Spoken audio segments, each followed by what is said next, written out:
It was a warm Saturday night in Cape Town, South Africa. The kind of evening where Table Mountain glowed in the twilight and tourists gathered at the waterfront, cameras in hand, taking in one of the world's most beautiful cities. At the five-star Cape Grace Hotel, newlyweds were settling in for their dream honeymoon. Nothing seemed out of place, but that calm wouldn't last long. Just after 10:45 p.m., a call came through to emergency services. A woman's body had been found in an abandoned taxi in Khayelitsha Township. When police arrived at the scene, they discovered 28-year-old Anni Dewani slumped in the back seat of a white Volkswagen Shrien. She had been shot in the neck at close range. The vehicle's windows were shattered. The scene looked like a carjacking gone horribly wrong. But as investigators began piecing together the events of that night, nothing made sense. Why would a luxury honeymoon couple be driving through one of Cape Town's most dangerous townships at nearly 11 p.m.? Why was the bride dead, but the groom unharmed? And why did the taxi driver's story keep changing? Within hours, what appeared to be a tragic random attack began to look like something far more sinister. A carefully staged murder, a husband with secrets, and a conspiracy that would span 2 continents and 4 years of legal battles. Who killed Anni Dewani, and why? There was nothing about Anni Dewani that suggested tragedy. She was vibrant, beautiful, full of life. Born Anni Hindocha on March 12, 1982 in Mariestad, Sweden, she was the daughter of Ashok and Neelam Hindocha. Her family had fled Uganda in the early 1970s when dictator Idi Amin expelled all Asians from the country. They found refuge in Sweden, where Anni and her siblings, Ami and Anish, grew up. Anni was an engineer by training, intelligent and ambitious. Her father had been saving for her wedding since the day she was born. In their family, a daughter's wedding was everything, a celebration of love, tradition, and the promise of a bright future. Anni's older sister, Ami, had already married in a grand ceremony. Now it was Anni's turn. Those who knew her spoke of a warm, caring woman. She loved the beach, loved to travel, loved spending time with her nieces and nephews. She had dreams of building a life filled with adventure and family. She was, as her sister would later say, the kind of person who lit up every room she walked into. In 2009, during a visit to London, Anni met Shrien Dewani through mutual friends. He was a successful British businessman from Bristol, working in his family's care home business. Handsome, well-educated, and from a respected Indian family, he seemed like the perfect match. Their relationship moved quickly. Within months, they were inseparable. By May 2010, just 2 months after Anni moved to the UK, they were engaged. The wedding was set for October that same year. It would be a spectacular 3-day celebration in Mumbai, costing over £200,000. Lavish ceremonies, hundreds of guests, soft lavender lights, and romantic music. At one point during the festivities, Shrien sang the Bollywood hit Pehla Nasha to his new bride as they slow danced under the stars. It was a fairy tale. But behind the smiles in the sequence, cracks were already forming. As detectives began investigating Anni's death, they started retracing the couple's movements. What they discovered painted a troubling picture. Shrien and Anni had arrived in South Africa on November 7, 2010, just days after their wedding. They first flew to Johannesburg, then took a domestic flight to stay at Kruger National Park for 4 nights of luxury safari. By all accounts, it should have been idyllic, but witnesses would later report that the couple barely spoke to each other. There was tension, coldness. On November 12th, they flew back to Cape Town and checked into the Cape Grace Hotel, one of the city's most exclusive properties. Waterfront views, 5-star service, the kind of place honeymooners dream about. But something was wrong. Text messages Anni had sent to her cousin Sneha in the weeks before the wedding told a different story. She confided that she and Shrien argued frequently. She felt he was controlling, emotionally distant, difficult. She even whispered the word divorce to friends just days after the ceremony. For a woman who had dreamed of this wedding her entire life, the reality was crushing. But what Anni didn't know was that Shrien was hiding something that would change everything. On the afternoon of 13th November, the couple spent time by the hotel pool. That evening at 7:30 p.m., their hired taxi driver, Zola Tongo, arrived to take them to dinner. Shrien had asked the hotel concierge to make a reservation at 96 Winery Road, one of the Western Cape's most acclaimed restaurants. It was located in Somerset West, about 30 minutes away. Tongo, a 31-year-old driver who worked the airport and hotel circuit, had driven the couple the day before. He'd shown them around Cape Town, taken them to Mazzoli's Place, a famous township tavern in Guguletu known for its vibrant atmosphere and grilled meat.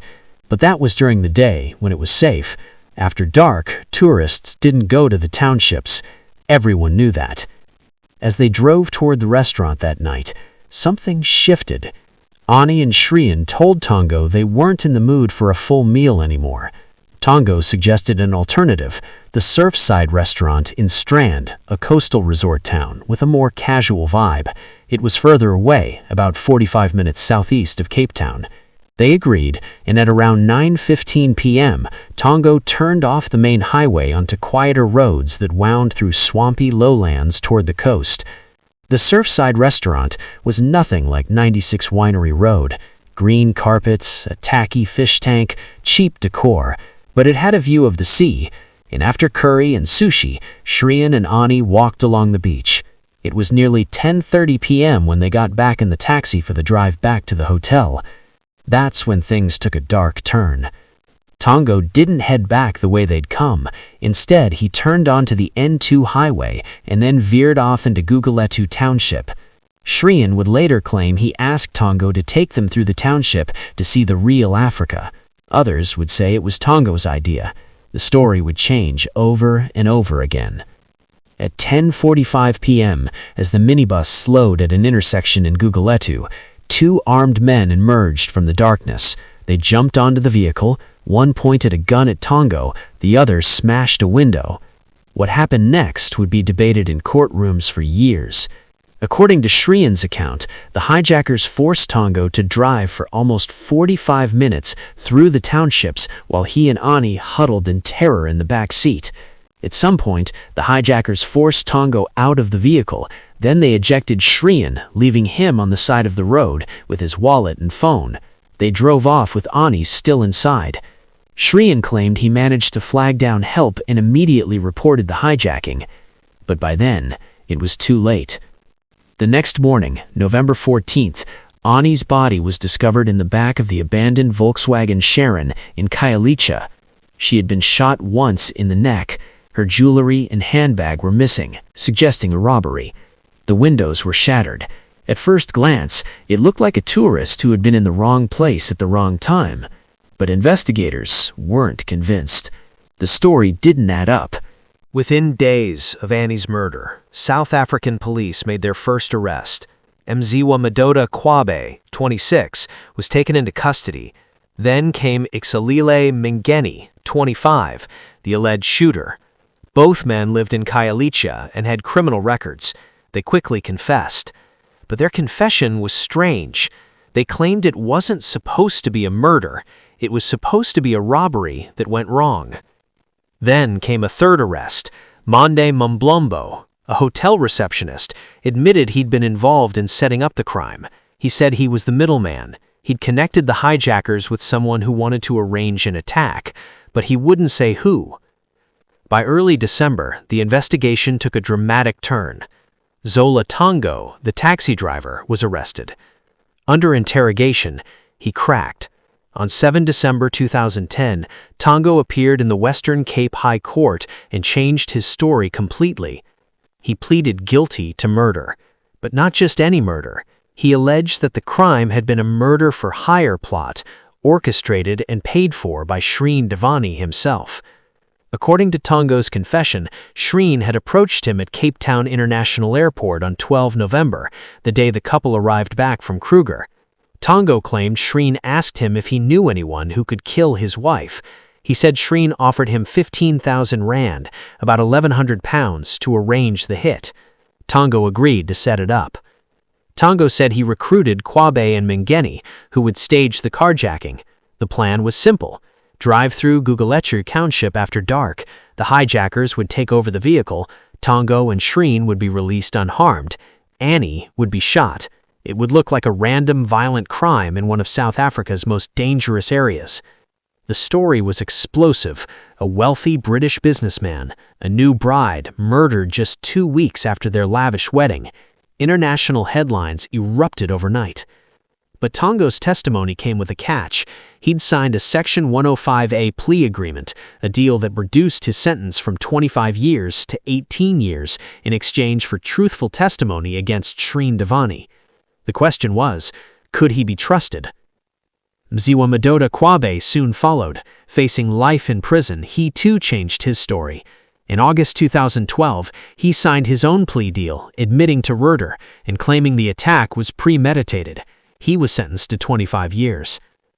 Ixolile Mngeni, the alleged triggerman, was convicted of murder in November 2012 and sentenced to life in prison. He died 2 years later from a brain tumor while still behind bars. And Monde Mumblombo, he was granted full immunity from prosecution in exchange for his testimony. He confirmed the conspiracy. He said Shrien Dewani had planned everything. By now, Shrien was back in the UK. He'd returned to Bristol immediately after Anni's funeral. When South African authorities issued an arrest warrant, Shrien fought extradition with every legal tool available. As the case against Shrien Dewani built momentum, investigators uncovered details that raised even more questions. CCTV footage from the Cape Grace Hotel showed Shrien meeting with Zola Tongo multiple times in the days before the murder. Phone records confirmed calls between them. The prosecution argued this proved premeditation. But the most damaging revelation came from Shrien himself. In October 2014, on the first day of his trial in Cape Town, he made a stunning admission. He was bisexual. In the months before his wedding, he'd paid for sex with male escorts, including a man who went by the name The German Master, real name Leopold Leiser. Leiser, a 39-year-old escort based in Birmingham, UK, claimed he had 3 sessions with Shrien between September 2009 and April 2010. He said Shrien told him he felt trapped. He was engaged to Anni, but he didn't want to go through with the wedding. He feared being disowned by his family if he backed out. The prosecution saw this as motive. Shrien was a man living a double life. He was under immense pressure to marry within his community and uphold his family's reputation, but he was secretly struggling with his sexuality. Rather than face the shame of calling off the wedding, they argued he decided to have Anni killed and stage it as a random attack. For Anni's family, the revelation was devastating. Her father, Ashok Hindocha, told reporters, Anni would never have married him if she had known about his secret life. Neither would we as a family have condoned a union with a man who indulged himself in such a manner. Anni's sister Ami was distraught. She told the court, "We heard that Shrien has led a double life, and Anni knew nothing about it. We just wish that Shrien had been honest with us, and especially with Anni." But the case against Shrien was far from airtight. His defense team argued that the prosecution's evidence was built on lies. Tongo, Kwabe, and Mumblombo all had secured plea deals. They had every reason to implicate Shrien, whether it was true or not. Their stories contradicted each other on key details. Where did Shrien and Tongo meet? What was said? How much money changed hands? The stories didn't line up.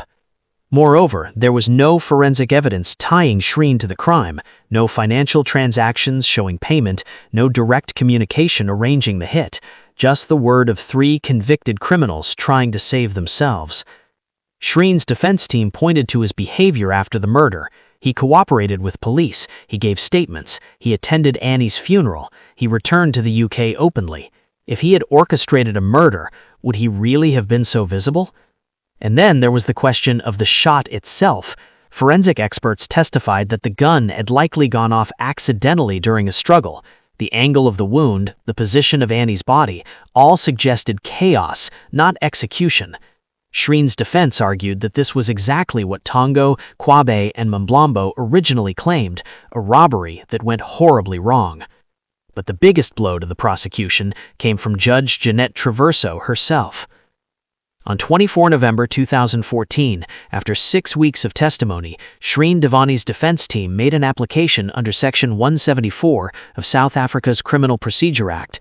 They argued there was no credible evidence linking him to the crime and asked for the case to be dismissed. On 8 December 2014, Judge Jeanette Traverso delivered her ruling. The courtroom was packed. Journalists, police officers, Anni's grieving family, everyone waited. Judge Traverso was scathing in her assessment of the prosecution's case. She focused her criticism on Zola Tongo, the only witness who could directly link Shrien to the alleged conspiracy. Mr. Tongo, she said, gave evidence to this court that is so improbable and contains so many mistakes, lies, and inconsistencies that one simply cannot know where the lies end and the truth begins. She noted that Tongo's testimony about when and where he first met Shrien changed multiple times. He claimed Shrien approached him at the airport on 12 November, which CCTV footage and other evidence contradicted key parts of his timeline. Tongo said Shrien asked him to arrange the murder within hours of arriving in Cape Town, which the defense argued was ludicrous. Judge Traverso also questioned Kwabe and Mblamo's credibility. Both had been granted immunity or reduced sentences in exchange for their testimony. Both had lied in earlier statements. Their stories were riddled with contradictions. Where did Shrien and Tongo meet? What was said? How much money changed hands? The stories didn't line up. She also acknowledged that the revelation of Shrien's bisexuality had shocked the court and the public, but she ruled that it was not evidence of murder. A defendant is entitled to be discharged if there is no possibility of conviction unless he enters the witness box and incriminates himself. Then she spoke the words that would divide public opinion for years to come. The accused is found not guilty of this charge. Shrien Dewani bolted from the dock the moment the judge rose. He left the courtroom through a side exit without saying a word. His family embraced. He was a free man. Outside the courthouse, Anni's family stood in tears. Her sister Ami, trembling with emotion, spoke to the press. "Today we feel as a family that the justice system has failed us, and we are deeply disappointed. We came here looking for answers, and we came here looking for the truth, and all we got was more questions." Her brother Anish added, "All we wanted was to hear all the events, and the hope of actually finding that out has kept us as a family going. Unfortunately, we believe that this right has now been taken away from us." They had waited 4 years for this trial, 4 years of legal battles, extradition hearings, delays, and now it was over. No conviction, no closure, just a verdict that left them with nothing but doubt. For Anni's family, the acquittal was unbearable. They believe, and still believe, that Shrien orchestrated Anni's murder. But without concrete evidence, the South African court couldn't convict him. The family tried to pursue justice through other means. In 2015, they petitioned a coroner's court in the UK to reopen Anni's inquest into her death. They wanted to compel Shrien to answer questions under oath. But Coroner Andrew Walker ruled he could not proceed. He said he was prohibited from reaching a conclusion inconsistent with the South African court's findings. The inquest was closed. Anni's father, Ashok, has written a book about her daughter's life and death. He travels the world, speaking about the case, keeping her memory alive. In 2022, when Zola Tongo was granted parole after serving more than half of his 18-year sentence, Ashok and his brother Vinod flew to South Africa to oppose the decision. Their pleas were ignored. Tongo was released in June 2022. "We don't feel good about South Africa at the moment," Ashok said at the time. "We had such great support from the people of South Africa, but the justice system doesn't mirror the people, and I say that from my heart." For Anni's mother, Neelam, the pain is still raw. She's built a shrine to her daughter in their home in Sweden. Flowers, photographs, mementos, a place where she can feel close to Anni, even though she's gone. Anni's sister, Ami, says the family struggles every day. "Anni's death has affected the family really hard," she said in a recent interview. "She is still in our minds. All we've ever asked for is just to know what happened to my sister. How did she die? Who is responsible? And why?" They have had no contact with Shrien since Anni's funeral. More than 14 years have passed. The questions remain unanswered. As for Shrien Dewani, he returned to the UK and disappeared from public view. For years, he maintained a low profile. He runs his family's care home business, Evolve Care Group, which operates 8 facilities across the UK. He occasionally posts on social media, including one post in which he asserted, "I am not guilty." In 2018, he was photographed with a new partner, Brazilian-born photographer Gladison Lopez Martins. The two traveled together to Ibiza, and in a move that shocked many, to Mumbai, the very city where Shrien had married Anni just 8 years earlier.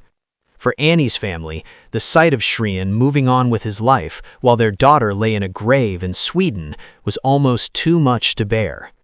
"If he's been to Ibiza, I hope he enjoyed the beaches," Anni's uncle said. "My family and I will never be able to in the same way, because Anni loved the beach, and every time we have tried to go, we have left in tears." In 2021, an Amazon Prime documentary titled Anni, The Honeymoon Murder reignited interest in the case. The 2-part series featured interviews with police, lawyers, and members of the Hindocha family. It examined the evidence, the trial, and the lingering questions. And still, 15 years later, those questions remain. So what really happened on that November night in Cape Town? 3 men confessed to their roles in Anni's murder. They all claimed Shrien Dewani paid them to kill her. But those men had every reason to lie. Plea bargains, reduced sentences, immunity from prosecution. Their stories contradicted each other. Judge Traverso found their testimony unreliable. Shrien Dewani was acquitted. The court found there was no credible evidence linking him to the crime. He has always maintained his innocence. To this day, he has never publicly explained what happened that night in detail. But the circumstantial questions linger. Why were they in Gugulutu Township after dark? Why did Tongo's story change so many times? Why did Shrien meet him multiple times before the murder? Why did he admit his bisexuality only after being extradited to South Africa? Was he trapped in a marriage he didn't want? Or was he a grieving husband falsely accused by criminals desperate to save themselves? Some believe Shrien orchestrated the murder. They point to his double life, his meetings with Tongo, the testimony of the convicted men. They believe Anni was killed because Shrien couldn't face the shame of divorce. Others believe he was a victim of a corrupt system. South Africa's justice system has long been plagued by issues of bribery, false confessions, and poorly handled investigations. Could Tongo, Kwabe, and Mambolam have fabricated the story to reduce their sentences? Could South African authorities have targeted a wealthy foreigner to show they were tough on crime? Or did the system fail everyone involved? And then there are those who believe the truth lies somewhere in between. That maybe Shrien did arrange something, but not murder.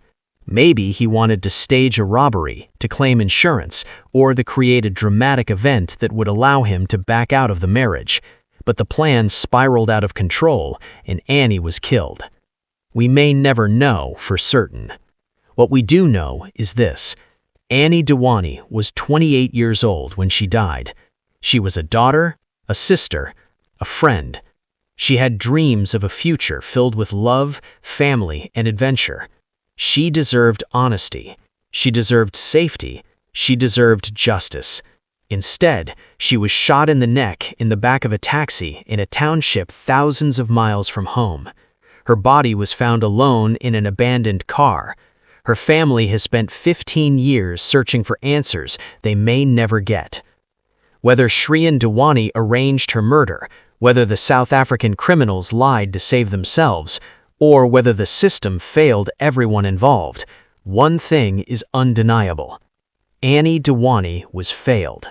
By her husband, by the justice system, by everyone who should have protected her. Her case remains one of the most controversial and haunting unsolved mysteries of the 21st century.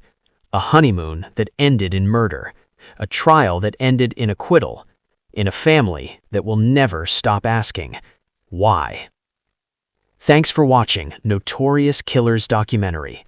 From hidden motives to shocking truths, we uncover the darkest stories across the world. If you're drawn to real investigations, twisted cases, and the pursuit of justice, subscribe, leave a comment, and join us as we explore the crimes that shook the world.